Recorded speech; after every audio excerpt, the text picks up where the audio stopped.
परिभाषा क्या है, पाप और पुण्य की परिभाषा क्या है, तो भगवान ने हमारे कारण बताए हैं। अगर कोई जीव नरक में जाता है तो उसके कारण, मनुष्य तिर्यंच देवता में जाता है तो उसके कारण बताए हैं। और नरक में जाने के, सबसे पहले नरक में जाने के 4 कारण बताए हैं, जिसमें पहला कारण है महाआरंभ। कौन सा है? महाआरंभ। महाआरंभ मतलब जो ये बड़े बड़े भोजन का आप आयोजन करते हो, बड़े बड़े शादियों में जितने दिन आपने भोजन रखा है वो महाआरंभ की कैटेगरी में आता है। आपने जहाँ पे 100 200 500 लोगों का क्या बनाया है, एक साथ भोजन बनाया है, वो महाआरंभ की श्रेणी में आता है। इसीलिए हमारे यहाँ पर बार बार आप लोगों को कहते हैं कि जब भी शादी जैसा अवसर आए तो रात्रि भोजन को क्या करो, अवॉइड करो। आपको शादी के फंक्शंस रखने हैं तो डे टाइम में रखो, क्योंकि उस समय जो भोजन आपने बनाया है वो इतनी क्वांटिटी में बनाया है कि पूरा की पूरा आज तक कभी खत्म हुआ नहीं है। आप में से कह देना कि कितनी शादियां हैं जिसमें आपने जितना खाना बनाने का ऑर्डर किया है पूरा की पूरा खत्म हुआ है आज तक खत्म? कहाँ जाता है? कहाँ जाता है? नालियों में जाता है, बाहर जाता है। कई बार हम जब विहार करके किसी मंगल कार्यालय या फिर ऐसे किसी शादी के जो वहाँ पर मंडप लगा है उसके बाहर से जाते हैं, सुबह सुबह विहार करते हैं तो बाहर इतना चावलों का ढेर पड़ा हुआ है, सब्जियों का ढेर पड़ा हुआ है, मक्खियाँ भिन भिना रही हैं, जीव उत्पन्न हो रहे हैं। कभी कुत्ता आके खा रहा है, कौवा आके खा रहा है, और कभी तो कोई गरीब भी उसमें से लेकर क्या कर रहा है, अपनी पेट की पूर्ति कर रहा है। ऐसे जो हम इतना बड़ा पाप का अनुबंध करते हैं, हम किसका अनुबंध कर रहे हैं? कौन सी गति में जाने की तैयारी कर रहे हैं? कौन सी गति में? नरक गति में जाने की तैयारी कर रहे हैं। इसी के साथ में जिन लोगों की बड़ी बड़ी फैक्ट्रीज है, जिन लोगों ने बड़ी बड़ी फैक्ट्री लगाई हुई है, उन लोगों के भी महाआरंभ का पाप लगता है। क्योंकि आप जो श्रावक का प्रतिक्रमण आता है उसमें आप 15 कर्मादान का पाठ पढ़ते हो ना, इंगाल कम में, वन कम में, साड़ी कम में, भाड़ी कम में, तो भगवान ने श्रावक, जो जैन श्रावक है, उसके लिए ये 15 टाइप के बिजनेस बताए हैं जो करने योग्य नहीं है। क्या कहा है? ये 15 कर्मादान मतलब 15 टाइप्स ऑफ बिजनेस है जो भगवान ने बताया है कि एक श्रावक ने ये 15 प्रकार के बिजनेस नहीं करना चाहिए। और कदाच वो ये बिजनेस कर रहा है तो उसे रोज के रोज उसकी क्षमा याचना करना चाहिए। क्योंकि देखिए, जब आप एक फैक्ट्री लगाते हो या फैक्ट्री के लिए अनुमोदन देते हो तो आप पृथ्वी का नीचे से खदानते हो, उसमें पिलर्स लगाते हो। एकेंद्रिय से लेकर पंचेंद्रिय कितने ही जीवों की क्या होती है? हिंसा होती है। और सच कहना, जो लेबर्स वहां पर काम में रहते हैं वो जैन है या अजैन है? कौन है वो? अजैन है। उनको जीवों की यातना के बारे में पता है? नहीं पता है। एक बार ऐसे ही प्रसंग बना कि कहीं तो भी एक बिल्डिंग का काम चल रहा था और हम वहीं पर ठहरे हुए थे, और उतने में लोगों की बाहर से आवाज़ आने लग गई। हम तुरंत बाहर जाकर देखे तो वहाँ पर जो काम चल रहा था उसमें इतना बड़ा सांप निकला, और वो उठाकर वो लोग मारने ही वाले थे कि हम लोगों ने उनसे कहा कि अरे मारो मत, इसको उठा के रखो। हम जब तक सामने थे तब तक उन्होंने कुछ नहीं किया, और वो सांप भी कहीं तो भी अंदर चला गया अपनी जान बचाते हुए। अब ऐसा हुआ, हमने उनको 10 मिनट तक समझाया, अरे भाई आप ऐसा मत करो, ये मत करो। उन्होंने भी उस समय के लिए बात सुन ली। फिर हम वापस अंदर चले गए और ठीक 20 मिनट के बाद फिर से जोर से आवाज आई, और जब तक हम बाहर पहुंचते हैं तब तक उन लोगों ने उस सांप को क्या कर डाला? मार डाला। हमने जब ये नज़ारा देखा तो मन को इतनी पीड़ा हुई कि ऐसे तो कई अपनी बिल्डिंगें बनती हैं, कई सारी फैक्ट्रियां बनती हैं, और ये लोगों के सामने सांप, बिच्छू आदि ऐसे कितने ही जीव अंदर से निकलते होंगे, और इसी निर्दयता के साथ वो उनको क्या करते होंगे?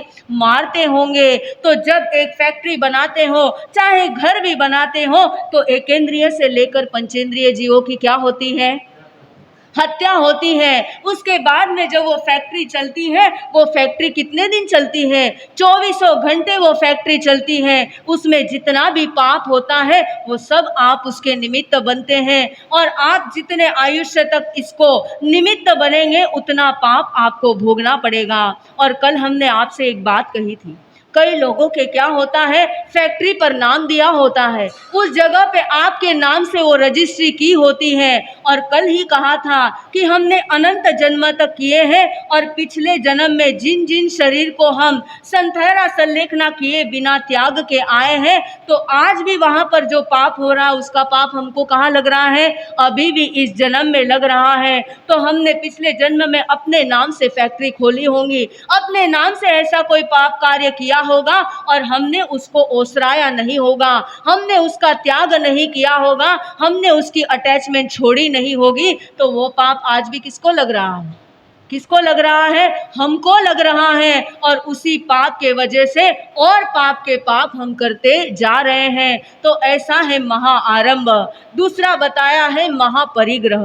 भगवान ने परिग्रह रखने से मनाही नहीं की है। क्या नहीं किया है, आप चाहे जितना इकट्ठा करो, आप चाहे जितना पैसा कमा लो, पर जहां पर उसके साथ अटैचमेंट आ जाएगी वो नरक का काम करेगा। अब यहाँ पर देखो, भरत चक्रवर्ती के पास कितने खंड का राज्य था, कितने खंड का राज्य था, 6 खंड का राज्य था। और बीच में मारासा ने बताया था कि भरत चक्रवर्ती को आदिनाथ भगवान ने क्या बताया था, महापरिग्रही या अपरिग्रही, क्या बताया था, अपरिग्रही बताया था। और एक ये चर्चा पहुंचते पहुंचते किस पर पहुंची कि गांव में ये बात मालूम पड़ने के बाद एक व्यक्ति ने सवाल किया, आदिनाथ के बेटे कौन है, भरत चक्रवर्ती है, जिसके पास 6 खंड का राज्य है, और भगवान ने उसको क्या कह दिया है, क्या कह दिया है, अपरिग्रही कहाँ है। और ये बात जब भरत के कानों तक पहुंची, भरत को लगा कि ये भगवान के क्या है, भगवान की अविनय आसाधना और अवहेलना हो रही है। तो उन्होंने क्या किया, क्या किया, उस व्यक्ति को बुलाया, उसके हाथ में तेल से भरा हुआ कटोरा दिया और उसको कहा कि मेरे 2 सैनिक तेरे गर्दन पे तलवार रखेंगे, तू पूरी नगरी में घूम कर आ जा, तेको जो जो चीजें पसंद है बस नजर उठाना, देखना वो चीज तुझे मिल जाएगी, लेकिन अगर इसमें से एक बूंद भी नीचे गिरा तो तेरा सर वहीं पर क्या हो जाएगा, धड़ से अलग हो जाएगा। अब वो पूरी नगरी में घूमता है, उसका नजर कहाँ पर टिकी हुई, उसकी नजर कहाँ पर टिकी हुई है, उसी कटोरे पर टिकी हुई है, क्योंकि नजर हटी और दुर्घटना घटी, उसकी जान जाएगी। अब ना उसको मिठाई की सुगंध आ रही है तो उसमें आनंद नहीं आ रहा है, यहाँ पर बहुत अच्छे म्यूजिक बज रहा है वो भी उसको कानों को क्या नहीं हो रहा है, सुनाई तो दे रहा है, लेकिन पूरा मन वचन काया किस जगह लगा हुआ है, उस जगह पर लगा हुआ है। और जब वो घूम कर आता है तब उससे सवाल पूछा जाता है, तब वो एक ही कहता है कि मेरी आपने जो कंडीशन रखी थी उसके चलते मुझे कुछ भी नजर नहीं आया। तब भरत चक्रवर्ती यही बात कहते हैं कि भले ही मेरे पास 6 खंड का साम्राज्य है, लेकिन मेरी उसके साथ कोई भी अटैचमेंट नहीं है। और भगवान ने उसी को परिग्रह कहा है। हमारे पास छोटी सी भी वस्तु हो, अगर हम उसको अटैचमेंट रखेंगे तो हम परिग्रही कहलाएंगे। क्या कहलाएंगे,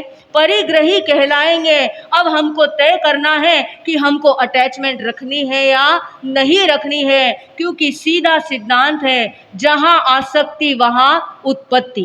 क्या बताया है, जहां आसक्ति वहां उत्पत्ति। अगर आपकी बहनों की अटैचमेंट दिन भर घर को सफाई करने में है, कांच की तरह उसको चमकाने में है, तो समझ जाना कि अगला जन्म कहाँ होगा, कहाँ होगा, उसी घर में होगा। लेकिन मनुष्य के रूप में होगा या नहीं होगा, इसकी गारंटी आप दे सकते हैं, नहीं दे सकते हैं। तो इसीलिए जहां आसक्ति वहां उत्पत्ति, जहां जहां अटैचमेंट है उस अटैचमेंट को क्या करना है, हमें समाप्त करना है।